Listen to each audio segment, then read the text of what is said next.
तो सबसे पहला सवाल जो मैं आपसे पूछना चाहूंगा कि इस बार का जो माहौल है, 2014 में मोदी जी की एक बड़ी वेव थी, लोग सीट प्रेडिक्ट कर रहे थे कि जीतेंगे, कितने से जीतेंगे। 2019 में भी बालाकोट हुआ, उसके बाद माहौल बदला और लोगों ने फिर प्रेडिक्ट करना एक मिनट, बालाकोट के पहले से ही माहौल भाजपा के पक्ष में था और हम जीतने वाले। पर इस बार अमित जी, इस बार तो कुछ अलग ही नंबर और आंकड़े आ रहे हैं।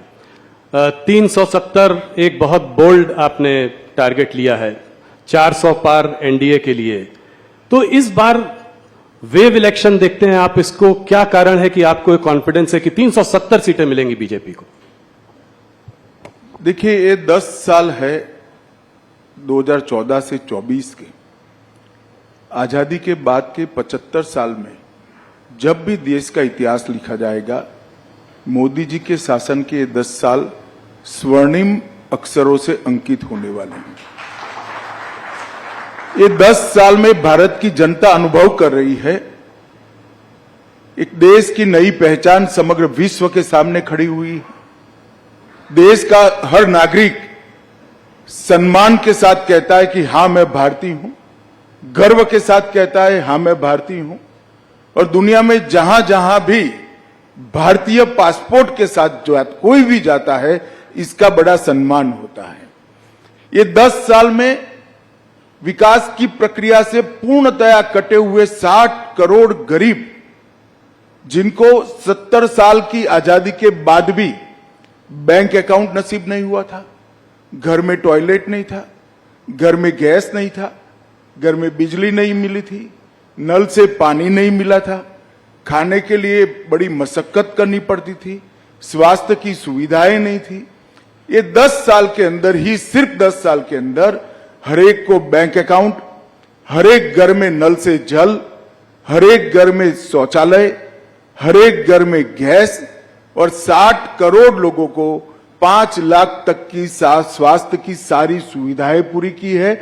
और हर गरीब को प्रति व्यक्ति प्रति माह 5 किलो अनाज आज फ्री ऑफ कॉस्ट मिल रहा है। एक प्रकार से ये 60 करोड़ लोगों को भारत के अर्थतंत्र के साथ जोड़ने का काम नरेंद्र मोदी जी ने किया है। ये 10 साल के अंदर ही देश जिसकी बड़े समय से राह देखता था कि भारत अपने अर्थतंत्र को दुनिया की तालिका में बहुत आगे पहुंचा है। अटल जी 11वें नंबर पर छोड़कर गए थे। अर्थशास्त्री मनमोहन सिंह जी ने 10 साल में 11वें का 11वां मेंटेन किया और मोदी जी ने 10 साल में 11वें नंबर से 5वें नंबर पर पहुंचा है। और मैं आज आपके कार्यक्रम के माध्यम से देश की जनता को कहने आया हूं, ये मोदी गारंटी है, तीसरे कार्यकाल का आशीर्वाद दे दीजिए। हम तीसरे नंबर की आर्थिक ताकत दुनिया की बन कर रहे हैं। ये 10 साल में भारत मैन्युफैक्चरिंग का हब बना है। ये 10 साल में डिजिटल क्रांति सब्जी वाली से लेकर बड़े बड़े कॉरपोरेट तक ट्रांसलेट कर गई है। ये 10 साल के अंदर भारत के स्टार्टअप दुनिया भर में धूम मचा रहे हैं।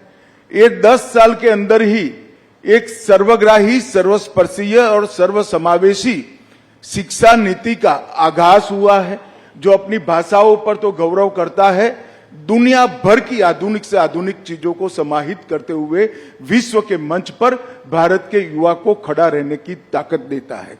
ये 10 साल के अंदर भारत सुरक्षित हुआ है। आए दिन बम धमाके कर जाने वाले पड़ोसियों को मैसेज दिया है, सर्जिकल स्ट्राइक और एयर स्ट्राइक कर घर में घुसकर आतंकवाद का सफाया करने का दम भारत में है। ये 10 साल के अंदर सालों पुराने मसले जैसे धारा 370 हटाना, 35 से हटाना, राम मंदिर का निर्माण करना, बाबा विश्वनाथ का कॉरिडोर बनाना, ट्रिपल तलाक समाप्त करना, सीएए लाना, ढेर सारे यूसीसी लाना, ढेर सारे मसले जिसको छूने की कोई हिम्मत नहीं करता था, मोदी जी ने हिम्मत के साथ उसको निरस्त किया है और सुचारू रूप से शांतिपूर्ण तरीके से जमीन पर उतारने का काम किया है। 10 साल भारत की आंतरिक सुरक्षा के लिए भी स्वर्णिम अक्षर से लिखे जाएंगे। हम 3 हॉटस्पॉट से ग्रसित थे, कश्मीर, नॉर्थ ईस्ट और वामपंथी उग्रवाद। मोदी जी के समय में ये 10 साल में कश्मीर, वामपंथी उग्रवाद के क्षेत्र और नॉर्थ ईस्ट, ये तीनों जगह पे लगभग 75% हिंसा कम हुई है और वहां विकास का शुरुआत हुआ है। और ये 10 साल में सबसे बड़ी उपलब्धि है। पहले देश के विकास के लिए सिर्फ सरकारें लगा करती थी, नरेंद्र मोदी जी ने महान भारत का संकल्प 130 करोड़ लोगों के स्वप्न बनाकर रखा है और मोदी जी के नेतृत्व में 130 करोड़ लोग जब देश आजादी की शताब्दी मनाएगा 15 अगस्त 2047 को, तब महान भारत की रचना के लिए कटिबद्ध है और उनके नेतृत्व में आगे बढ़ा। आप जो कहते हो कि लक्ष्य क्या है, लक्ष्य 400 पार का है। कमल के निशान पर हम 370 से ज्यादा सीटें जीतेंगे और ये लक्ष्य सिद्ध इसलिए होगा कि भारत की जनता की आशा, आकांक्षा और सपनों को पहली बार कोई प्रधानमंत्री फ्रंट पर से लीड कर गरीब के साथ खड़ा रहकर, युवा के कंधे पर हाथ रखकर, गरीब बहन का भाई बनकर आज इनके स्वप्नों को पूरा कर रहा है।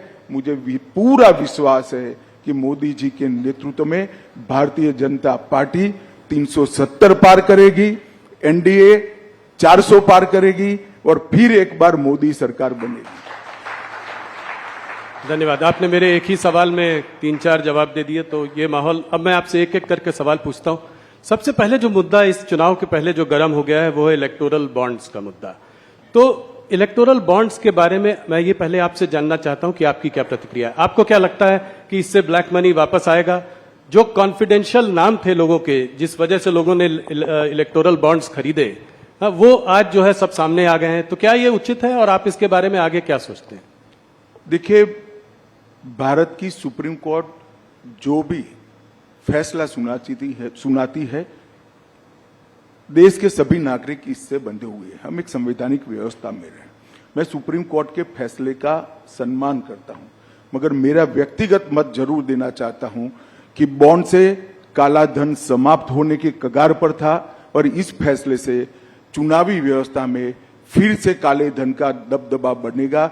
इसीलिए राहुल जी के नेतृत्व में पूरा इंडिया अलायंस बॉन्ड के खिलाफ था और वो चाहते थे कि पहले की तरह जो कट मनी आता था, वो कट मनी फिर से एक बार राजनीति पर हावी हो।